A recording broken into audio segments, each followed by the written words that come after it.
अनावरणासाठी आलेला आहात, काय सांगणार मंगळवेढ्यामध्ये छत्रपती शिवरायांच्या शिवजयंतीच्या निमित्तानं तिथं उत्सव मोठा पार पडतो. त्या निमित्तानं आज उद्घाटन पहिलं आहे. 19 फेब्रुवारी पर्यंत तो कार्यक्रम चालणार आहे.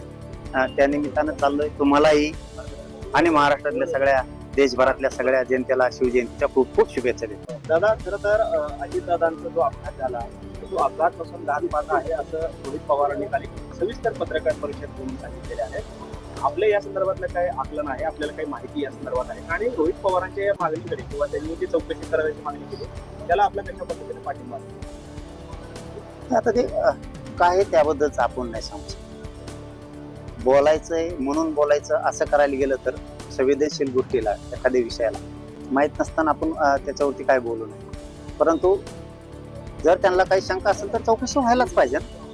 दादा एक चांगला माणूस होते तर ती चौकशी व्हायला पाहिजे. अजय महाराज बारसकर आपल्या विरोधात कोर्टात गेलेले आहेत, त्यासोबत काय म्हणणं आहे? आपण जे कोण गेलं? बारसकर जे आहेत ते आपल्या विरोधात कोर्टात गेलेले आहेत. त्यांचं असं म्हणणं आहे की बदनामी झाली त्यांची सगळ्या. आपण जी भूमिका मांडली, आपण आपल्या भूमिकेवरती आणि हे कोण आहे पण नाही मी विषय समजून घ्यायला मी आता बोलायला नाही. अजय महाराज बारसकर नावाचे एक व्यक्ती आहेत, त्यांच्यावर तुम्ही आरोप केले होते की 40 लाख रुपये फडणवीसांकडून घेतले आणि हा बलात्कारी आहे, हा व्यभिचारी आहे आणि त्या विरोधात ते पोलीस स्टेशनला गेले. पोलिसांनी दखल नाही घेतली म्हणून ते कोर्टातून त्यांनी आपल्या विरोधात गुन्हा दाखल केला आणि कोर्टाने आपल्याला समन्स काढलं होतं 10 तारखेचं. मात्र त्या समन्सला आपण न्यायदेव तर आमचा विश्वास आहे ना. न्यायदेव तर आम्हाला न्याय देईन ना. काय ते मला माहिती नाही तर कोण येईन काय असं कुणी जाऊ द्या त्या विषयाला काय नाही. जातीचं कल्याण करायचं ते आपल्यासाठी महत्वाचं. जातीचं वाटोळं करणाऱ्याकडे लक्ष नाही द्यायचं. आपण जो जातीचं लेकरांना भविष्यापासून वंचित ठेवतो, अन्न पाण्यापासून वंचित ठेवतो, त्याच्या अस्तित्व उद्ध्वस्त करतो अशा लोकांकडे ध्येय नाही द्यायचा. आपल्या समाजासाठी आपल्याला किती करता येईल. गर्दी असलं तरी तितकंच करायचं, गर्दी नसलं तरी तितकंच करायचं. याला म्हणता जातीवरचं प्रेम. मी ते काम करतो. ती पुढे आता काढतात असं ते न्यायदेवते जर गेलं असेल न्यायदेव देईल ना. डोकेल बांधव होते आपल्याला सांगितलं कोर्टात हजर व्हायला 2 तारखेला आपण गेल्यानंतर म्हणत आहे. याचं म्हणणं नाही. वकील साहेब देतील ना आमचे. न्यायदेवते पुढे उभं राहते ना. त्याचं काही म्हणणं असं कोण येईन काय आहे ते कोणाला वेळ द्यायचा आणि समाजाचं काय करू. माझ्या यांना कोण येत नाही, यांना सगळ्यांना मिळू. हे कोण कोण येत ना 10-15 जण राज्यातले, त्यांना माझा विनाकारण वेळ वायाला घालायचा. मला समाजासाठी लढाई लढतो त्या लढाईपासून लांब ठेवायचंय. काही काहींचं असं म्हणणं आहे 2 वर्षापासून तुम्ही बरेचसे पत्रकार अंतरवाली लागले. आता ते विषय काढलाच नाही, मला काढायचाच नव्हता. बरेचशांचं म्हणणं आहे ह्यो जवळच्याला पुढे जाऊन देत नाही, त्यांना मोठं होऊन देत नाही, त्यांना सुधरून देत नाही, त्यांना काय म्हणतात त्यांना आणखीन काहीतरी म्हणतात. तुम्हाला मोठं होऊन नेमकं करायचंय काय तेच सांगा मला. तो म्हणता ना आसपासचे जवळचे मोठे होऊन देत नाहीत. 6 कोटी मराठी मावळे नाहीत काय? ते म्हणजे आम्ही मावळे येत, आम्हाला मोठंच होऊन देत नाही. तुम्हाला मोठं होणं म्हणजे तुमचं म्हणणं काय माहितीये का? कुठेतरी फाळका आणा आणि आम्हाला द्या. आणि गोरगरिबाचे लेकर मावळे नाहीत, ते PSI होत नाहीत, पोलीस होत नाहीत, MBBS BHMS ला जात नाहीत, इंजिनिअरिंगला चालले नाहीत पोरं पोरी, ते मावळे नाहीत. गोरगरिबांचे लेकर नाहीत ते. त्यांच्या फीस मध्ये माफ व्हायला लागले त्यांना आता. ते मावळे नाहीत का? तू मोठा झाला तर मग म्हणायचं का समाज सुधारला. एखाद्या राजकारणात नाही का आपण साथ नाही दिली का ते म्हणजे योग जवळचा मोठा होता. राजकारणात दिला मोठा होतो का? लय मोठा होता आला तिकडे बाकीच्या मराठी त्यांना खेळून दे ना. माया संघ राहिला का फायदा होत नाही.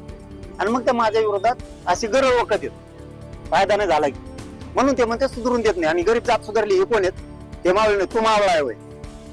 फायदा झाल्यावर मग जमत नाही. फायदा झाला की ते एकाला सुधरून द्यायला जवळच्याला. आणि जवळच्या काय सुधारतात झक मारायला काय सुधारत रे. आणि गरीबातल्या गटात का मारू आपण खस्ता खाऊ, आपण भिकारी बनू. 6 कोटी मावळेच आहेत मराठ्यांचे, त्यांना सुधरते ना. तू सुधारला की मग जात सुधारली आहे का? ते असलं एक उलट गणित लावतात. आणि माझ्या गोरगरिबांना वाटतं मग मला कस काय सुधरून द्यायला का? कोण जवळच्या सुधरून देणे म्हणजे पैसे खाऊन देणे, त्याला पद मिळून देणे, नेत्या संघ बसून देणे, त्याच्या संघ मोठमोठ्याला बैठकाला जाऊन देणे आणि मग त्याने गाड्या घोड्या घेणे, गरीबाची कुपाटका लागा.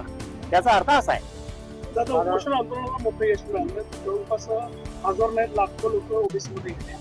त्याच्यानंतर मराठा सेवक नावाचे कन्सर्ट होते आपल्या सेंटरमध्ये. त्याचं पुढं काय झालं त्यासाठी सगळं काय करणार? नाही चालू ते करणार आहेत. आणखीन 19 फेब्रुवारी नंतर वाढवणार आहेत. आणि आता 19 फेब्रुवारीला आम्ही शिवनेरी गडावरती शिवरायांच्या दर्शनाला सकाळी 7 वाजता जातोय. म्हणजे सूर्योक्ता शनिराजाच्या पायावरती फुल टाकायची जी संकल्पना आहे, आपण 15 जानेवारीला सांगितलंय. 15 जानेवारीला की आपण आंतरवालीत हा कार्यक्रम घेणार होतो, खूप मोठा शिवजयंतीचा. परंतु कार्यक्रमापुरती जागा आहे पण पार्किंगला नाही, हे मी 15 जानेवारी सांगितलं. आणि मीडियाच्या समोर सांगितलंय की आता तिथं ग्राउंड नाहीये. पोरांच्या रोडला गाड्या लावल्या तर मागं हाल झाले होते, तसे हाल होते. 1 लाख गाडी असा अंदाज आहे. मग 1 लाख जर गाडी आली तर त्यांना ग्राउंड लागणार आहे. पूर्वीच्या सभेचं गाड्या लावायला म्हणतो आम्ही, सभा घ्यायला किंवा शिवजयंती करायला नाही. त्याच्यासाठी दुसरी जागा आहे. गाड्या लावायला जर एका जागेवर असलं तर सूर्योक्ता फुल टाकायचं म्हणल्यावर पोरं रात्रीच मुक्कामी येणार आहेत. आणि मग त्यांचे पाण्यात हलवणार, जेवण रात्रभर त्याला गाडी पिसरावं लागेल रोडला जर गाड्या लावल्या तर. मग पहिल्यासारखे हाल नको. त्यामुळे मग आम्ही खूप प्रयत्न केले, सरपंचांनी केले, आंतरवालीच्या गावकऱ्यांनी केले. त्या ग्राउंडवर काय झाले, पहिल्या कुणी ऊस लावलेत, कुणी गहू पेरलेत, काही सरकी आहे, काही थोडंफार मोकळं पण आहे. ते पुरत नाहीये गाड्या लावायला. म्हणून मग यावेळेस आपण आंतरवालीची जयंती थांबवली आणि शिवजयंतीला सूर्योक्तात आपण शिवनेरीला जायचं ठरवलंय. मी शिवनेरीला जाणार आहे आणि मराठा सेवकाची 19 फेब्रुवारी नंतर पुऱ्या राज्यात पुन्हा यंत्रणा उभी राहणार आहे, गरिबांसाठी लढाईसाठी, राजकारणासाठी नाही. फडणवीसांकडून पैसे घेतले आणि मग तसे लोकात चर्चा आहे ना, कोण आहे काय लोकात चर्चा, लोकांनी सांगितलं घेतली. पैसे घेतले. अरे मी केला का नाही हेच माझ्या ध्यानात नाही. ते कुंकड बरत असं कोण येईन काय केला का नाही मला माहित नाही. लोकात चर्चा असते आता.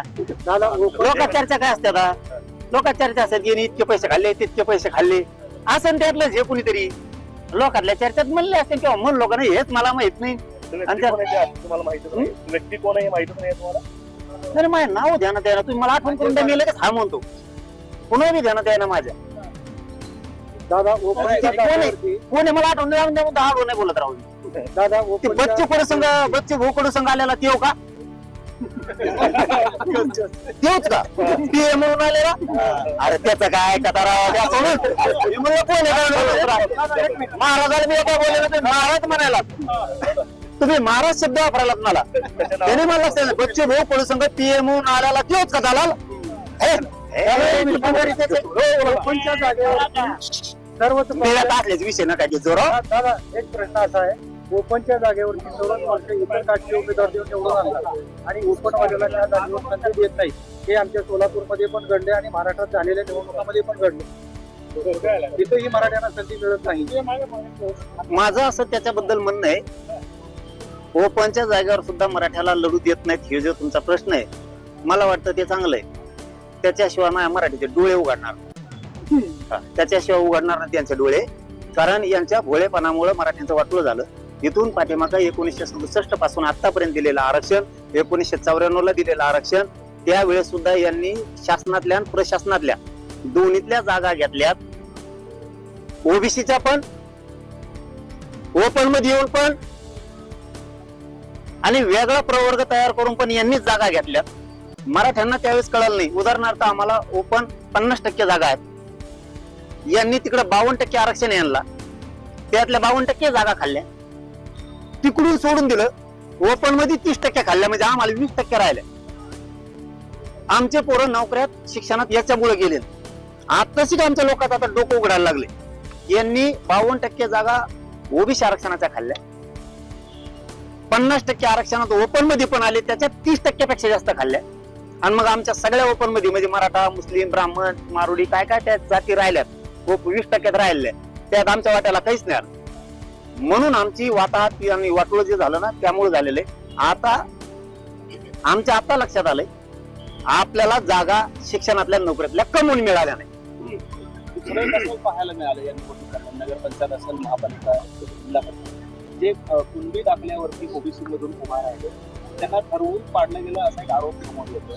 म्हणजे कुणबी, कोणाला ठरवून पाडले? कुणबी जातीचे जे उमेदवार उभे राहिले ओबीसीच्या त्यांना ठरवून पाडलं गेलं आणि त्याला तिथल्या स्थानिक त्याच्यात पक्षाच्या नेत्यांनी त्याला बळ दिलं गेलं. कुठेतरी समाजासाठी काय नक्की आपला मेसेज असणार आहे या सगळ्या? आणि समाजाने विचार करायला पाहिजे पुढच्या काळात सुद्धा. आपलं शेवटी आपलं असतं, दुसरे कामाला येत नाहीत. इथून पाठीमागं झालेल्या चुका किंवा इथून कुठेतरी भरून काढा. पुन्हा पुन्हा तेच करून आपल्या लेकरा बाळाचं 6 कोटी जातीचं वाटलं नका करू. वेळ प्रसंगी समजून घेत जा. आरक्षणाला विरोध करणारा कोण, ते जर गोड बोलला तर त्याला निवडून आणायचं. निवडून आल्यावर पुन्हा ते जातीच्या लेकरा बाळाच्या भविष्याच्या मुंडक्यावर पाय देतो. आपला कोणत्या का पक्षाचा असेना विचार करून आपला निवडून आणत जा, जेणेकरून आपल्याला बळ होतं. विरोध करणाऱ्याला तुम्ही जर निवडून आणलं तर पुन्हा पुन्हा तो आपल्या जातीला त्रास असतो. तुमच्या इकडे झालंय म्हणून ऐकायला मिळालं, आमच्याकडे असं नाही झालं. आमच्याकडे मुंडक्या टंगड्या वर केल्या तर मुंडकं खाली केलं. इतकं बेकार पाडिलंय आमच्या तिकडे लोकांनी. लय बेकार. पश्चिम महाराष्ट्रात थोडी जागृती करावं लागेल. ते बी मुंडक्यावर धरून आपली ते मग इथून पुढं. कारण कुणबी असला तरी आपलाच आहे, मराठा असला तरी आपलाच आहे. विदर्भ, मराठवाडा आणि पश्चिम महाराष्ट्रातल्या मराठ्यांनी समजून घेणं लय गरजेचं. इथून पुढच्या काळात सावध मराठ्यांनो, हात जोडतो, सावध व्हा. लेकरं शिकवा, आरक्षण घ्या, मोठे करा, त्यांना नोकरीत जाऊ द्या, शिक्षणात जाऊ द्या. आणि कुठं आपलं उभं राहिलं तर एक विचारानं मतदान करून पाडी जा. हिंडताना कोणकड काही ना, पण मतदानाच्या दिवशी वाटलं पाहिजे त्यांना बेकार जात झाली आता ही मराठीची. दुसऱ्याचं कवर गुणगान एवढी एवढं चटक भर मतदानावर सुद्धा ते एखाद्या आपल्याला पाडी देत. त्याला ध्यानात ठेवायचं आयुष्यभर. याने आपला पाडला होता, याला आता मुंडक्यावर टाकायचं. धन्यवाद.